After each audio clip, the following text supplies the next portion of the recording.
여기 장사하러 온 거 아니죠? 초병이 나를 위아래로 훑어보며 물었다. 코웃음이 섞인 말투였다. 나는 신분증을 꺼내 보였다. 초병은 신분증을 대충 확인하더니 옆에 동료에게 건네며 뭐라고 속닥거렸다. 둘 다 웃었다. 면회 신청하셨어요? 나는 아직 하지 않았다고 대답했다. 초병이 신분증을 돌려주며 말했다. 신청서는 저기 대기실 가서 반말이었다. 나는 참았다. 초병이 손으로 대기실을 가리켰다. 경례도 없었다. 그냥 민간인, 그것도 귀찮은 민원인 취급이었다. 면회실 문이 열렸을 때 나는 숨을 참았다. 아들의 얼굴은 멍투성이었다. 왼쪽 눈 밑은 퉁퉁 부어 있었고 입술 오른쪽은 찢어져서 아물던 상처가 그대로 드러나 있었다. 턱에는 긁힌 자국, 볼에는 손가락 자국 같은 붉은 흔적들. 이건 넘어져서 생긴 상처가 아니었다. 누군가 주먹으로 의도적으로 반복적으로 때린 흔적이었다. 엄마 괜찮아요. 넘어져서. 거짓말이었다. 아들의 떨리는 목소리, 나를 보지 못하고 고개를 숙이는 모습, 주먹을 꽉 쥔 손. 모든 게 말해주고 있었다. 30년을 군인으로 살아온 내가 이 정도를 모를 리 없었다. 그 순간 나는 조용히 결심했다. 오늘은 계급장을 벗는다. 직책이 아니라 엄마로 온다. 그리고 끝까지 간다. 오늘 이 부대에서 누군가는 반드시 책임진다. 당직사관은 면회 시간이 남았는데도 나가라고 했다. 중대장은 애들끼리 장난이라고, 군대가 원래 그렇다고 했다. 정문을 나올 때 초병은 나를 쳐다보지도 않았다. 그들은 몰랐다. 지금 자기들 앞에 선 이 아줌마가 누군지 1시간 후면 알게 될 것이다.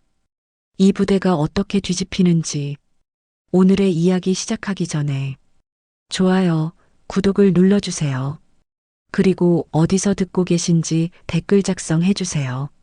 그럼 본격적으로 이야기 시작하겠습니다. 끝까지 봐주시면 감사하겠습니다. 이야기는 6시간 전으로 거슬러 올라갑니다. 새벽 5시에 휴대폰이 울렸다. 아들 민석이었다. 목소리가 평소와 달랐다. 떨리고 조심스럽고 뭔가를 숨기는 듯한 억양이었다. 무슨 일이냐고 물었더니 그냥 목소리 듣고 싶었다고 했다. 이상했다. 민석이는 원래 전화를 잘 안 하는 아이였다. 엄마가 군인이어서 도움을 바랄 만도 한데 아들은 그저 평범하게 살고 싶다며 일반 사병으로 군대를 온 것이다. 입대한 지 5달, 면회도 한 번 오지 말라고 했던 녀석이 어제 저녁에 전화를 걸어온 것부터가 심상치 않았다. 통화는 길지 않았다. 민석이는 계속 괜찮다고만 했다. 하지만 괜찮다는 말을 3번 하는 사람은 절대 괜찮지 않다. 전화를 끊고 나서도 민석이 목소리가 귓가에 맴돌았다. 그날 오전 나는 참모에게 휴가계를 제출했다. 개인 사유라고만 적었다. 참모는 의아해했지만 묻지 않았다. 후방 사단장이라는 직책이 주는 권한 중 하나는 이런 때 자유롭게 움직일 수 있다는 것이었다. 서류에 결제 도장을 찍고 집으로 향했다. 집에 도착해서 옷을 갈아입었다. 청바지, 점퍼, 운동화. 거울을 봤다. 그냥 평범한 50대 중반 아줌마였다. 계급장도 없고 군복도 없었다. 차를 몰고 이사단으로 향했다. 2시간 반 거리였다. 고속도로를 달리는 내내 민석이 생각뿐이었다. 떨리던 목소리, 괜찮다는 반복된 말, 그리고 엄마, 오지 마세요라는 마지막 부탁. 아들은 뭔가를 숨기고 있었다. 무엇을? 왜? 핸들을 쥔 손에 힘이 들어갔다. 뭔가 잘못되고 있다는 예감이 들었다. 하지만 뭔지는 알 수 없었다. 빨리 가야 했다. 토요일 오전 10시 이사단 정문 앞에 도착했다. 주말 면회 시간이라 차들이 몇 대 서 있었다. 가족들이 웃으며 부대 안으로 들어가고 있었다. 행복한 얼굴들이었다. 나는 차에서 내려 정문 쪽으로 걸어갔다. 바람이 차가웠다. 10월의 공기는 이미 겨울을 예고하고 있었다. 나는 숨을 깊게 들이쉬고 정문으로 향했다. 대기실은 생각보다 넓었다. 플라스틱 의자들이 줄지어 놓여 있었고 한쪽 벽에는 면회 안내문이 붙어 있었다. 몇 가족이 이미 앉아서 기다리고 있었다. 젊은 부부, 나이 지긋한 부모님, 여자친구로 보이는 여학생, 모두 편안한 표정들이었다. 나는 구석자리에 앉아 면회 신청서를 받았다. 양식은 간단했다. 면회자 이름, 주민등록번호, 관계, 면회 대상 병사 이름과 소속. 펜을 들었다. 손이 떨렸다. 민석이 이름을 적는데 글씨가 흔들렸다. 강민석, 이등병, 중대. 어머님, 신청서 다 작성하셨으면 여기 제출해 주세요. 당직 근무를 서는 병사가 다가왔다. 상병 계급장을 달고 있었다. 나는 신청서를 건넸다. 병사는 신청서를 받아들고 확인하더니 고개를 끄덕였다. 잠시만 기다리세요. 부대에 연락해서 면회 가능한지 확인하겠습니다. 그나마 이 병사는 존댓말을 했다. 나는 고개를 끄덕이고 자리로 돌아왔다. 기다리는 동안 주변을 둘러봤다. 벽에 붙은 포스터들이 눈에 들어왔다. 장병 인권 보호, 군내 폭력 신고, 병영생활 고충 상담. 아이러니했다. 옆자리에 앉은 부부가 웃으며 이야기하고 있었다. 남편이 아내에게 말했다. 우리 아들 얼굴 좀 통통해졌다던데. 밥 잘 먹나 봐. 아내가 웃었다. 그러게. 군대 가서 오히려 살찐 것 같아. 행복한 대화였다. 나는 고개를 돌렸다. 민석이 얼굴이 떠올랐다. 떨리던 목소리. 엄마, 오지 마세요. 왜 오지 말라고 했을까? 무엇을 숨기려고 했을까? 가슴이 답답했다. 10분쯤 지났을까? 당직 병사가 다시 왔다. 어머님, 면회 가능하십니다. 면회실로 안내하겠습니다. 나는 자리에서 일어났다. 다리에 힘이 들어가지 않았다. 긴장 때문이었다. 면회실로 가는 복도는 길었다. 병사가 앞서 걸어갔고 나는 그 뒤를 따랐다. 복도 양쪽으로 작은 방들이 있었다. 각 방마다 번호가 붙어 있었다. 3번 면회실. 병사가 문을 열었다. 여기서 기다리시면 됩니다. 곧 민석 이병이 올 겁니다. 나는 안으로 들어갔다. 작은 방이었다. 테이블 하나와 의자 4개. 창문 너머로 부대 안이 보였다. 훈련장, 막사, 병사들이 걸어다니는 모습. 평범한 부대 풍경이었다. 의자에 앉았다. 시계를 봤다. 오전 11시. 민석이는 언제 올까? 손을 깍지 끼고 기다렸다. 시간이 천천히 흘렀다. 복도에서 발소리가 들렸다. 멈췄다. 다시 멀어졌다. 민석이가 아니었다. 가슴이 두근거렸다. 곧 아들을 본다. 5달 만이었다. 입대하던 날 민석이가 말했었다. 엄마, 걱정하지 마. 잘 다녀올게. 그때 민석이 얼굴은 밝았다. 걱정 없는 표정이었다. 하지만 어젯밤 전화 속 목소리는 달랐다. 무엇이 변했을까? 다시 발소리가 들렸다. 이번엔 가까워졌다. 문 앞에서 멈췄다. 손잡이가 돌아갔다. 문이 열렸다. 민석이가 들어왔다. 순간 나는 숨이 멎었다. 얼굴 왼쪽에 크게 멍이 들어 있었다. 눈밑은 퉁퉁 부어서 제대로 뜨지도 못하는 것처럼 보였고 입술 오른쪽은 찢어져서 아물던 상처가 그대로 드러나 있었다. 턱에는 긁힌 자국이 여러 개 있었고 볼에는 손가락 자국처럼 보이는 붉은 흔적들이 남아 있었다. 군복은 단정하게 입고 있었지만 얼굴은 말이 아니었다. 이건 넘어져서 생긴 상처가 아니었다. 누군가 주먹으로 의도적으로 반복적으로 때린 흔적이었다. 민석이가 작은 목소리로 말했다. 엄마, 나는 아무 말도 하지 못했다. 그저 아들의 얼굴을 바라봤다. 민석이는 내 눈을 피하며 자리에 앉았다. 테이블 위에 올려놓은 손을 주먹으로 꽉 쥐었다가 풀었다를 반복했다. 내 손도 떨렸다. 괜찮아요, 엄마. 넘어져서 그래요. 훈련하다가. 거짓말이었다. 민석이 목소리가 떨리고 있었고 나를 제대로 쳐다보지 못했다. 넘어져서 생긴 상처라면 무릎이나 손바닥에 상처가 있어야 하는데 멍은 온통 얼굴에만 집중되어 있었다.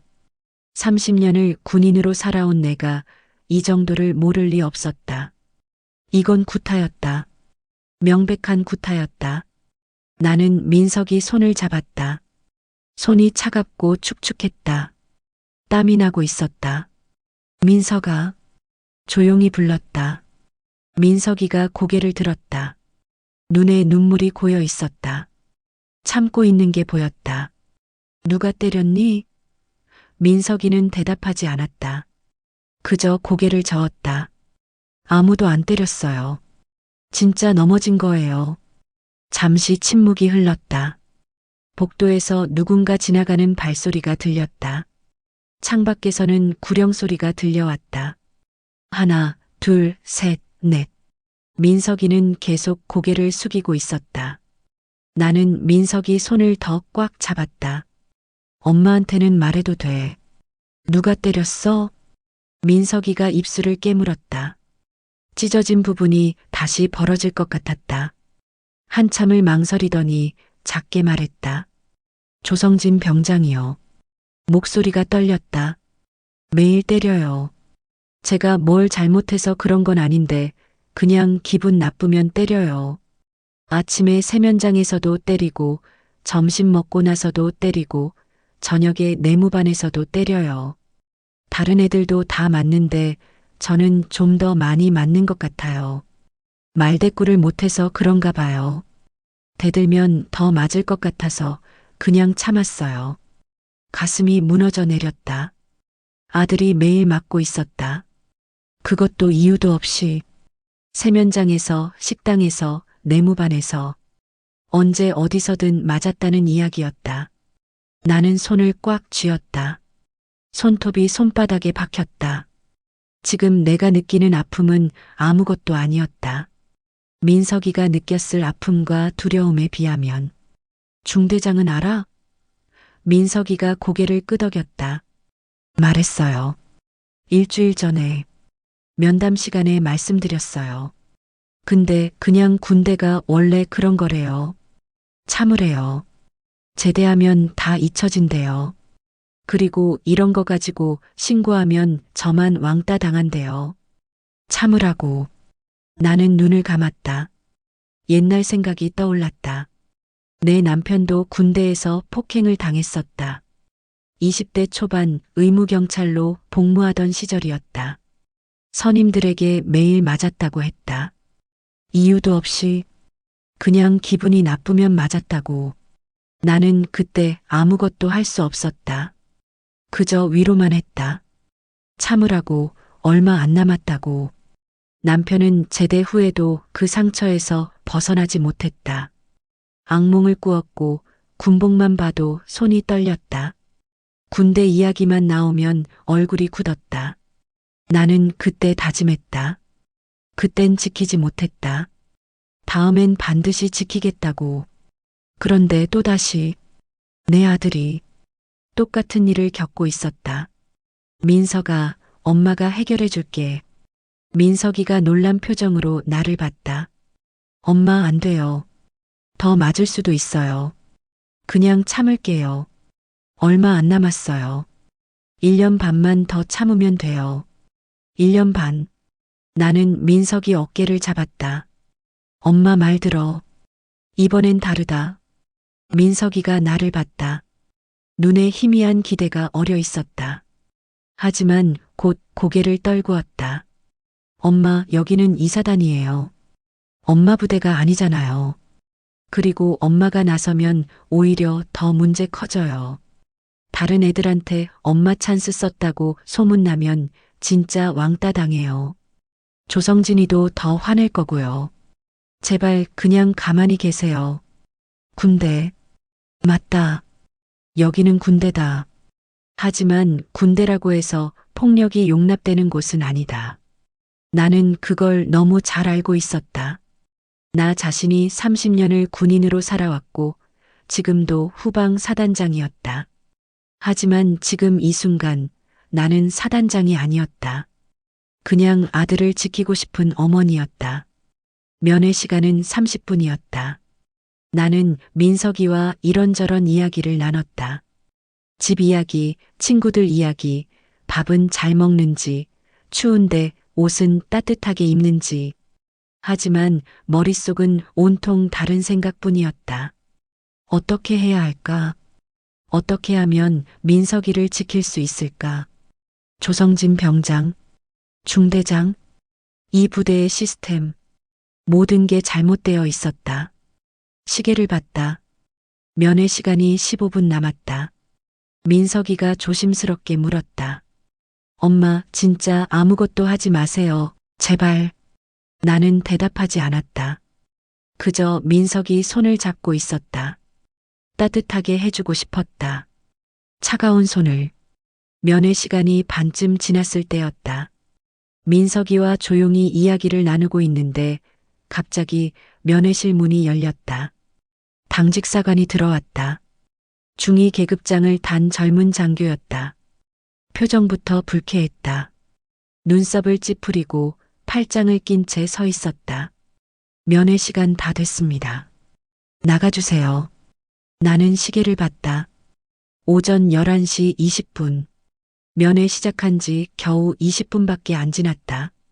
30분이 정규 시간인데 아직 10분이나 남아 있었다. 아직 10분 남았는데요. 당직사관은 고개를 저으며 짜증이 섞인 표정을 지었다. 규정상 이제 끝입니다. 다음 면회객도 기다리고 있어요. 빨리 나가주세요. 복도에는 아무도 없었다. 다음 면회객이 기다리고 있다는 말 자체가 거짓이었다. 나는 다시 시계를 가리켰다. 규정은 30분인데 왜 나가라고 하시는 건가요? 당직사관의 얼굴이 붉어지며 민간인이 자기 말에 반박하는 게 마음에 안 드는 듯 눈을 가늘게 떴다. 규정은 제가 더 잘 압니다. 지금 나가세요. 더 이상 시간 끌면 다음부터 면회 제한됩니다. 민석이가 내 손을 잡았다. 엄마, 괜찮아요. 그냥 가요. 민석이 목소리가 떨렸다. 당직사관 때문에 무서워하고 있었다. 아들이 저렇게 작아져 있는 모습을 보니 가슴이 아팠다. 나는 당직사관을 똑바로 봤다. 당직사관은 내 시선을 피하지 않고 오히려 더 당당하게 나를 내려다봤다. 민간인 따위는 안중에도 없다는 표정이었다. 나는 조용히 물었다. 이름이 어떻게 되시죠? 당직사관이 코웃음을 치며 대답했다. 왜요? 민원 넣게요? 정민호 중위입니다. 잘 적어두세요. 근데 민원 넣어봤자 소용없어요. 여기 군대니까. 여긴 군대입니다. 지금 나가세요. 정민호 중위. 나는 그 이름을 머릿속에 새겼다. 정민호 중위는 돌아서서 나갔고 문이 쾅 닫혔다. 민석이가 작게 말했다. 엄마, 미안해요. 저 때문에 나는 고개를 저었다. 민석이 잘못이 아니었다. 면회는 그렇게 끝났다. 나는 민석이와 짧게 포옹했다. 민석이 몸이 떨리고 있었다. 걱정하지 마. 민석이는 대답하지 않고 그저 고개만 끄덕였다. 믿지 못하는 표정이었다. 나는 민석이 어깨를 한 번 더 토닥이고 면회실을 나왔다. 복도에서 정민호 중위가 기다리고 있었다. 팔짱을 끼고 벽에 기대어 서서 나를 보고 비웃듯 웃었다. 다 끝나셨어요? 다음부터는 시간 좀 지켜주세요. 여기 규칙이 있는 곳이니까. 나는 그를 지나쳐 걸으며 대답하지 않았다. 대기실로 돌아가는 길에 다른 면회객 가족을 봤다. 한 가족은 웃으며 사진을 찍고 있었고 아들이 환하게 웃고 있었다. 얼굴에 멍도 없었고 표정도 밝았다. 나는 민석이 얼굴이 다시 떠올라 고개를 돌렸다. 퉁퉁 부은 눈, 찢어진 입술, 떨리던 목소리. 대기실 앞에 도착했을 때 누군가 나를 불렀다. 어머님. 돌아보니 대위 계급장을 단 장교가 서 있었다. 30대 중반쯤 되어 보이는 얼굴에 피곤함이 가득했다. 잠깐 이야기 좀 할 수 있을까요? 중대장이었다.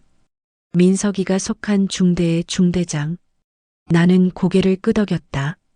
중대장은 나를 한쪽 구석으로 데려가 주변을 둘러보더니 목소리를 낮춰 말했다. 민석이 어머니시죠? 한상철 대위입니다. 민석이 중대장이에요. 오늘 면회 오셔서 민석이 얼굴 보셨죠? 나는 대답하지 않았다. 한상철 대위가 한숨을 쉬며 난처한 표정을 지었고 뭔가 변명을 준비하고 있는 것 같았다. 어머님, 솔직히 말씀드릴게요. 애들끼리 좀 거칠게 논 겁니다. 장난이 좀 심했던 거예요. 민석이도 적응 중이고 고참들도 아직 애들이라 그런 거예요. 너무 예민하게 받아들이지 마세요. 장난이라는 말에 나는 한상철 대위의 눈을 똑바로 봤다. 한상철 대위는 시선을 피하며 거짓말을 하고 있다는 걸 본인도 알고 있는 듯 했다. 이게 장난으로 보이십니까? 제 아들 얼굴에 멍이 가득하고 입술은 찢어져 있는데 그게 장난입니까? 한상철 대위의 표정이 굳어지며 주변을 둘러보더니 목소리를 더 낮췄다. 어머님, 목소리 좀 낮춰주세요. 여기 사람 많아요.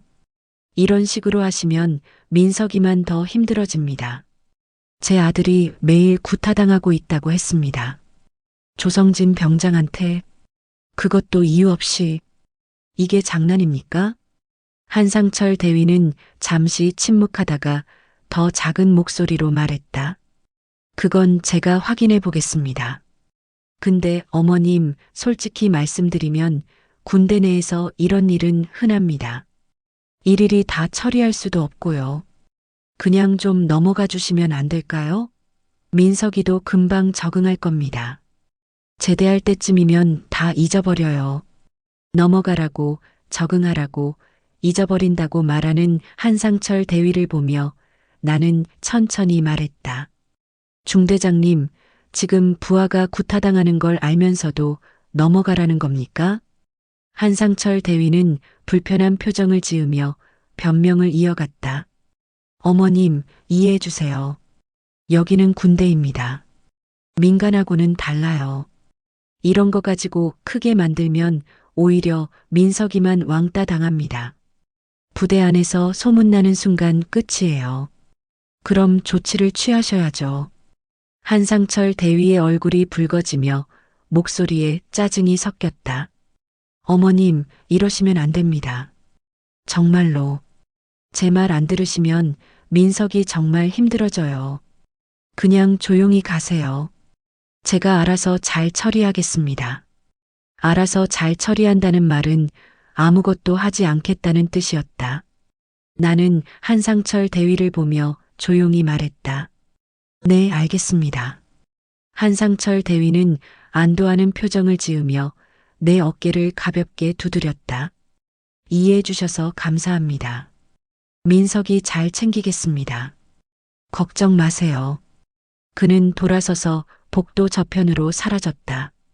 나는 대기실을 지나 정문 쪽으로 향했다. 초병은 나를 쳐다보지도 않았다. 나는 위병소를 지나 부대 정문 밖으로 나왔다. 주차장이 보이는 곳에서 멈춰섰다. 머릿속이 복잡했다. 초병의 무시, 정민호 중위의 협박, 한상철 대위의 회유가 모든 게 하나로 연결되어 있었다. 이 부대는 썩어 있었다. 위에서부터 아래까지 구조 자체가 잘못되어 있었다. 나는 핸드폰을 꺼냈다. 전화번호부를 열었다. 최영철이라는 이름을 찾았다.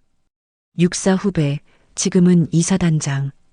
통화 버튼을 눌렀다. 두 번의 신호음 후에 전화가 연결됐다. 여보세요? 영철아, 나야.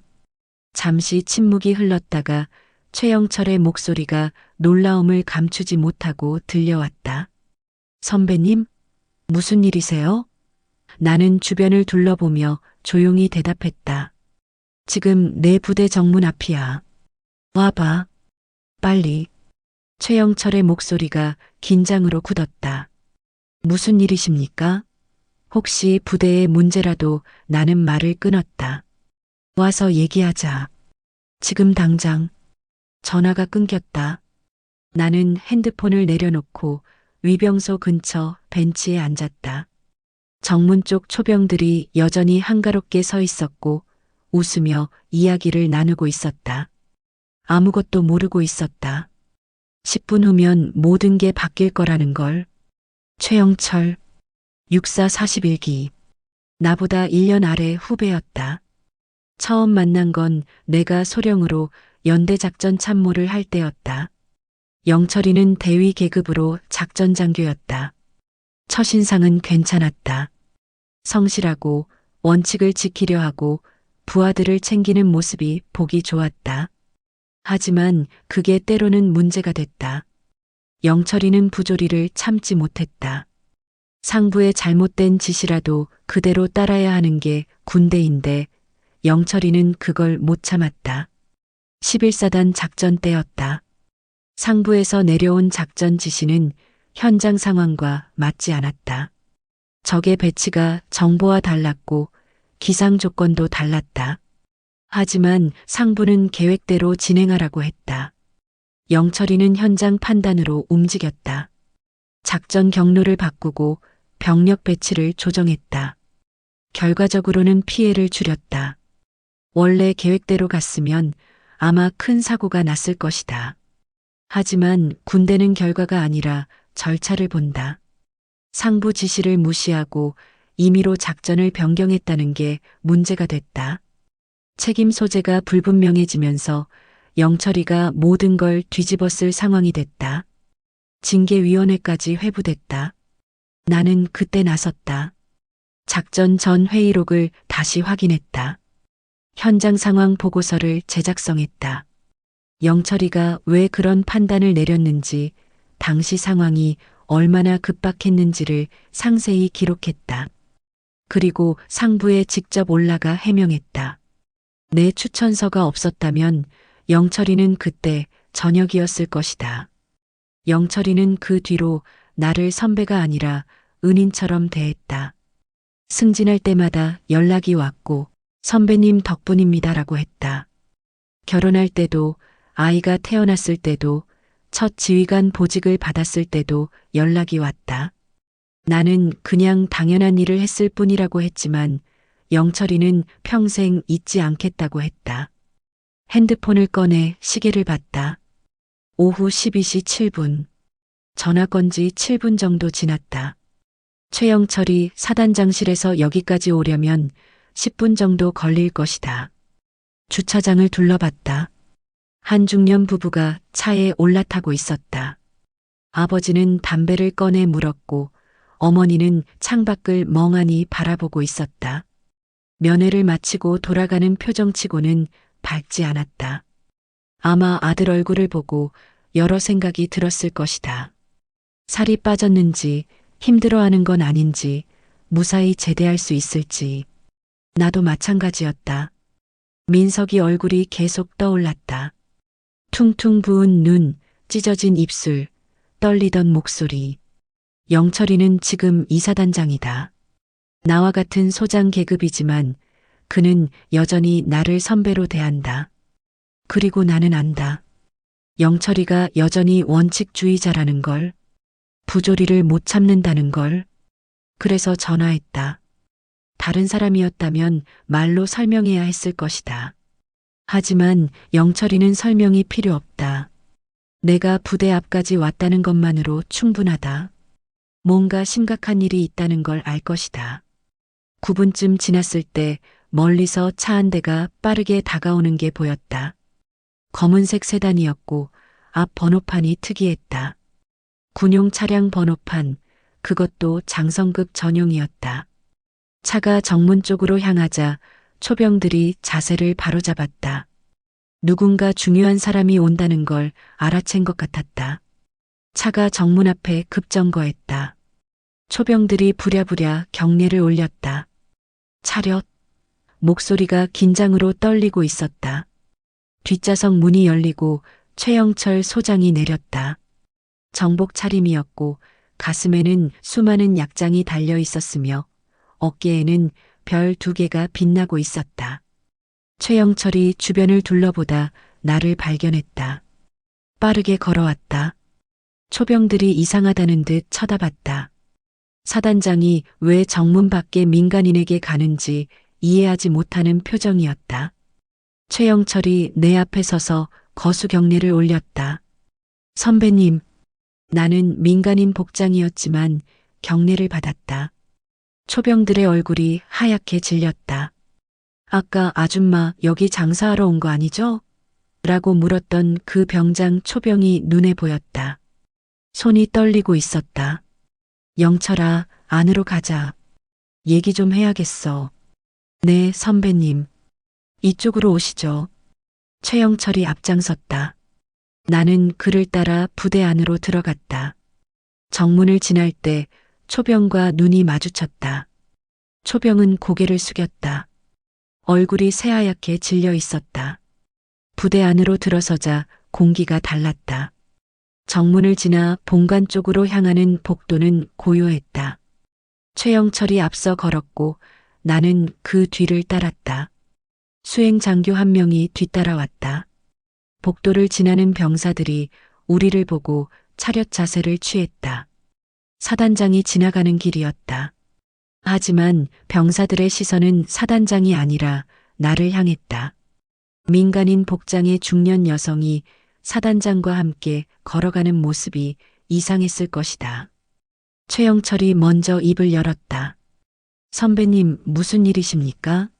전화 받자마자 가슴이 철렁했습니다.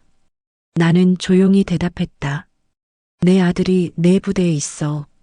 강민석 이병. 중대. 최영철의 걸음이 잠시 멈췄다가 다시 이어졌다. 선배님 아드님이 우리 부대에 계셨습니까? 제가 몰랐습니다. 몰랐겠지. 나도 오늘 처음 왔으니까. 그런데 영철아, 오늘 민석이 얼굴을 봤는데 나는 말을 멈췄다. 최영철이 나를 돌아봤다. 표정이 굳어 있었다. 어떻습니까? 나는 대답 대신 한숨을 내쉬었다. 최영철의 얼굴이 더 굳어졌다. 지금 당장 확인하겠습니다. 최영철이 수행장교에게 지시했다. 지금 당장 중대에 연락해서 강민석 이병을 사단장실로 데려오라고 해. 중대장도 같이 15분 안에. 수행장교가 무전기를 꺼내 들었다. 여기는 사단장실 수행장교.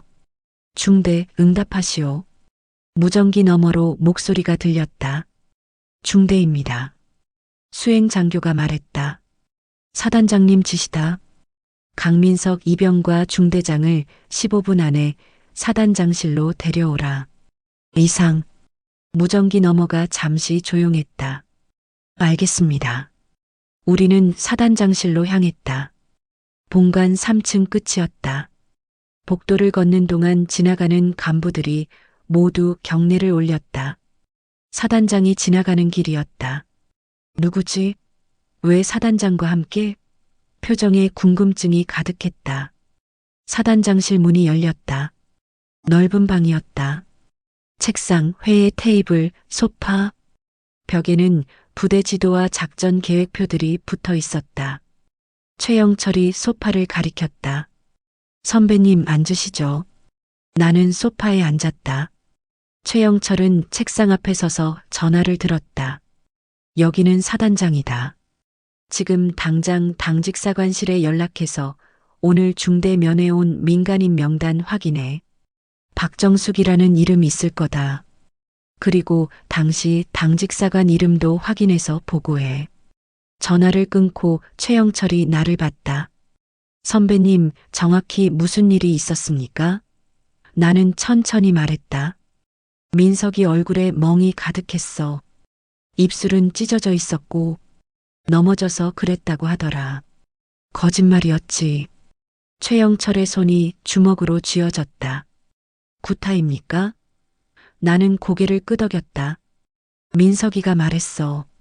조성진 병장이 매일 때렸다고. 이유도 없이.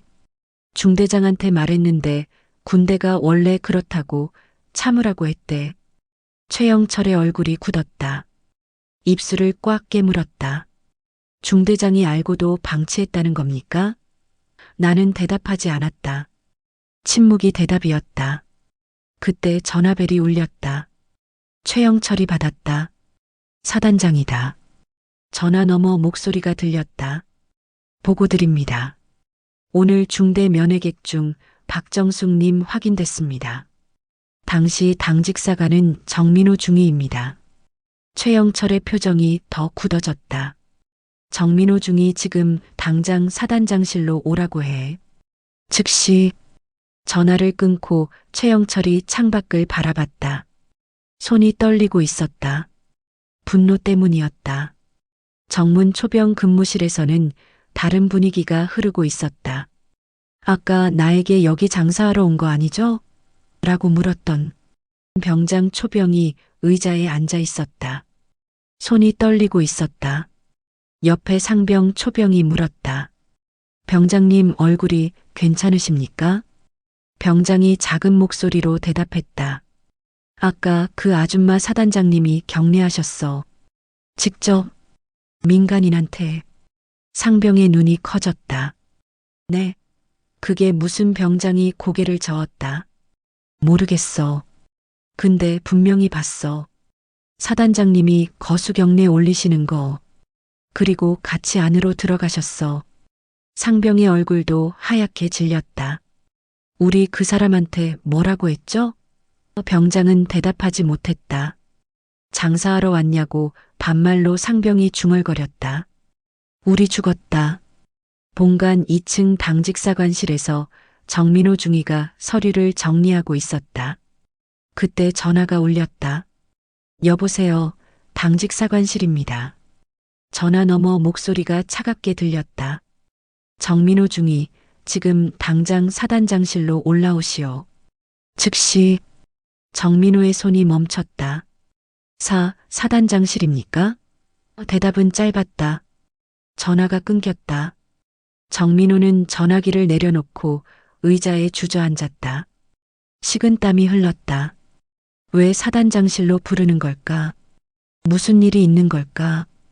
그때 아까 면회실에서 쫓아냈던 여자가 떠올랐다.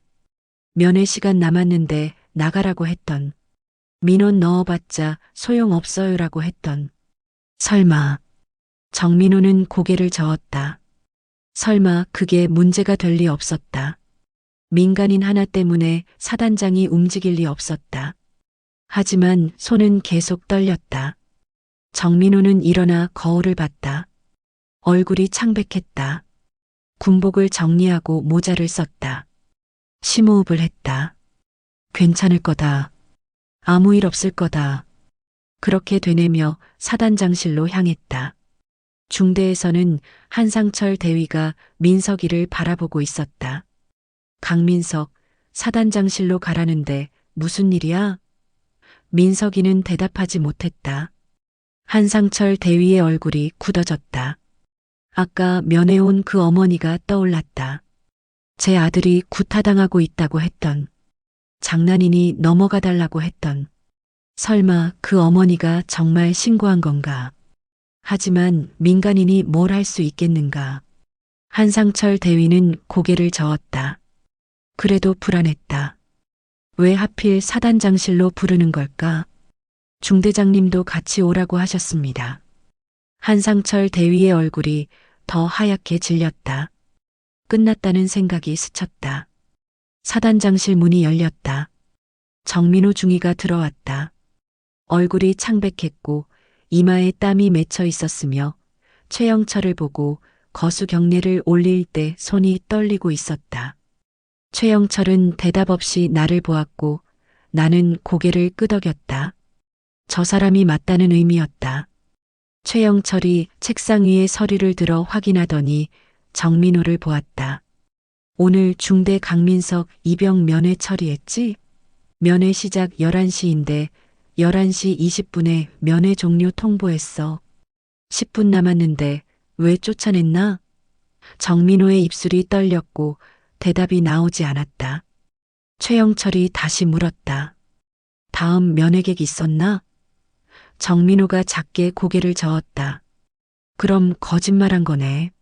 민간인한테 민원 넣어봤자 소용없다고 했지? 정민호의 다리가 후들거렸다. 최영철은 대답을 기다리지 않고 전화를 들어 인사참모에게 연결했다. 정민호 중위 징계 회부 준비해. 직권남용, 민간인 모욕. 서류 작성해서 오늘 안에 올려. 전화를 끊고 정민호를 보았다. 나가서 복도에 대기. 움직이지 마. 정민호가 비틀거리며 나가자 복도에서 벽에 기대 주저앉는 소리가 들렸다. 5분쯤 지났을 때 문이 다시 열렸다.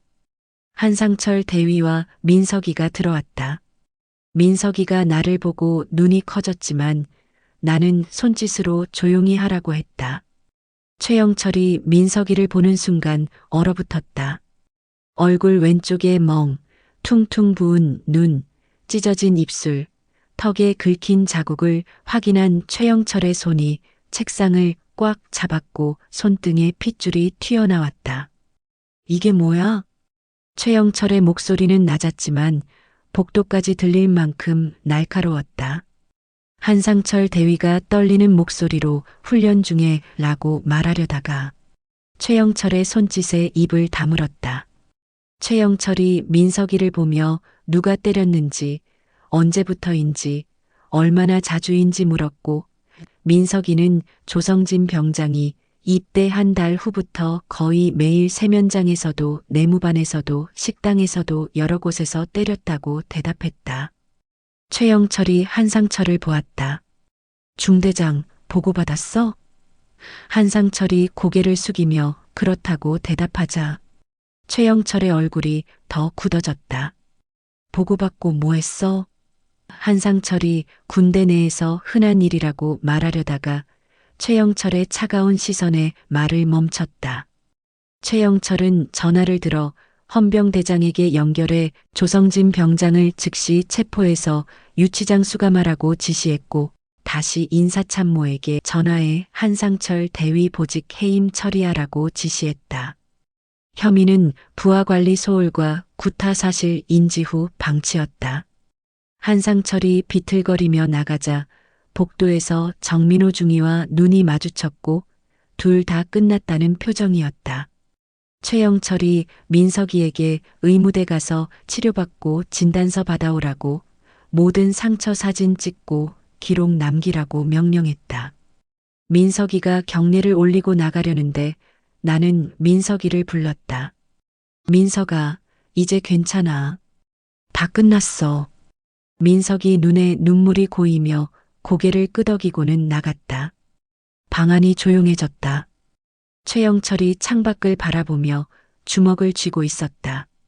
선배님, 정말 죄송합니다. 제 부대에서 이런 일이.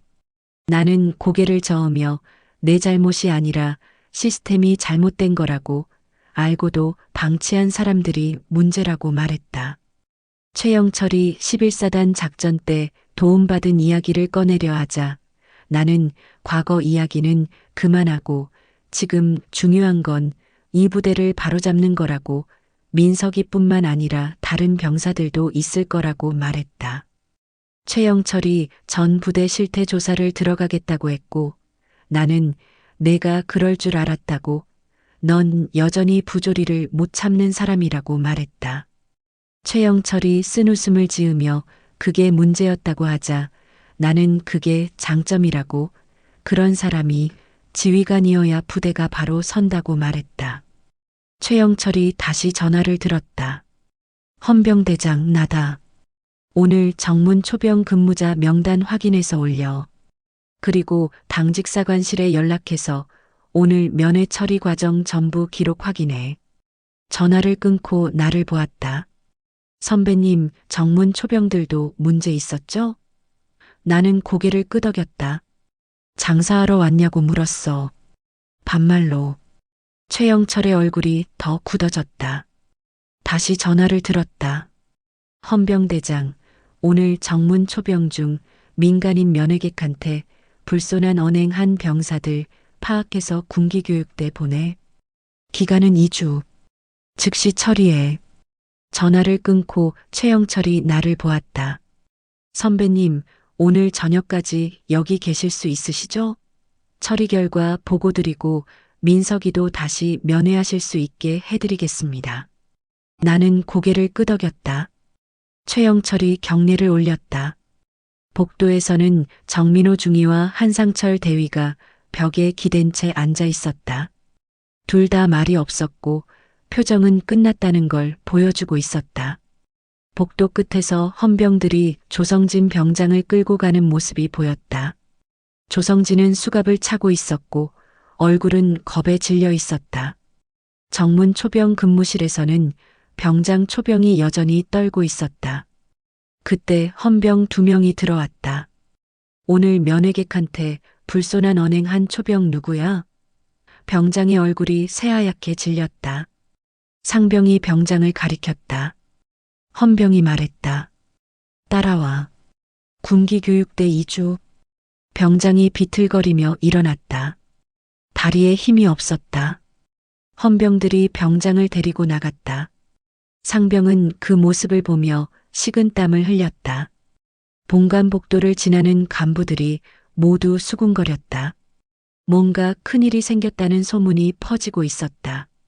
사단장이 직접 움직였고 중대장이 보직 해임됐고 당직사관이 징계 회부됐고 병사 하나가 유치장에 수감됐고 초병이 군기교육대에 끌려갔다는 소문이었다. 그리고 그 모든 일이 한 면회인 여성 때문에 벌어졌다는 소문도 함께 퍼졌다. 사단장이 그 여성에게 직접 경례를 올렸다는 이야기도 돌았다. 누군지는 아무도 몰랐지만 분명한 건 엄청난 사람이라는 것이었다. 부대는 얼어붙었다. 그리고 모두가 알았다. 오늘부터 이 부대는 달라질 거라는 걸. 더 이상 구타도 가혹행위도 부조리도 용납되지 않을 거라는 걸. 오후 4시쯤 최영철이 나를 다시 면회실로 안내했다. 아침과 같은 면회실이었지만 분위기는 완전히 달랐다. 문이 열리고 민석이가 들어왔다. 얼굴의 상처는 그대로였지만 표정이 달랐다. 더 이상 고개를 숙이지 않았고 떨리지도 않았다. 엄마. 민석이가 내 앞에 섰다. 나는 민석이를 끌어안았다. 민석이 몸이 잠깐 굳었다가 천천히 힘을 뺐다. 이제 괜찮아. 다 끝났어. 민석이가 내 어깨에 얼굴을 묻으며 작게 울었다. 소리 없이 조용히. 나는 민석이 등을 토닥이며 기다렸다. 한참 후에 민석이가 얼굴을 들었다. 눈이 빨갛게 부어 있었지만 표정은 한결 가벼워 보였다. 엄마 고마워. 나는 고개를 저었다. 미안해. 진작 왔어야 했는데. 민석이가 손을 저었다. 아니야. 엄마가 올 줄 몰랐어. 엄마가 이렇게까지 할 수 있을 줄도 몰랐고. 넌 엄마가 뭐 하는 사람인지 알잖아.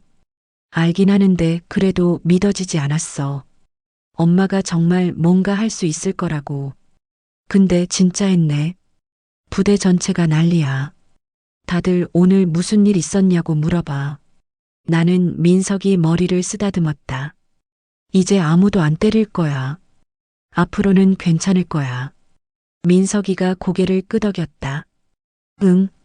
근데 엄마, 다른 애들도 맞았어. 조성진 병장한테. 나만 그런 게 아니었어. 알아. 사단장님이 전 부대 조사 들어간다고 했어. 다 밝혀질 거야. 면회 시간이 끝나갈 무렵 민석이가 물었다. 엄마, 사단장님이 엄마 후배라며? 그것도 엄청 잘 아는 사이라던데. 나는 고개를 끄덕였다. 옛날에 좀 도와준 적 있어. 그때 일을 기억하고 있더라. 엄마 멋있어. 진짜 멋있긴. 그냥 엄마야. 민석이가 웃었다. 오늘 처음 보는 웃음이었다. 진짜 웃는 얼굴이었다. 나는 민석이 어깨를 한 번 더 토닥이고 일어섰다. 이제 가봐야겠다. 다음 주말에 또 올게. 조심히 가, 엄마. 민석이가 문을 나서며 돌아봤다. 엄마 사랑해. 나는 웃으며 대답했다. 나도 사랑해. 사단장실로 돌아가자 최영철이 보고서를 건넸다. 선배님, 오늘 조치 사항입니다. 나는 보고서를 훑어봤다.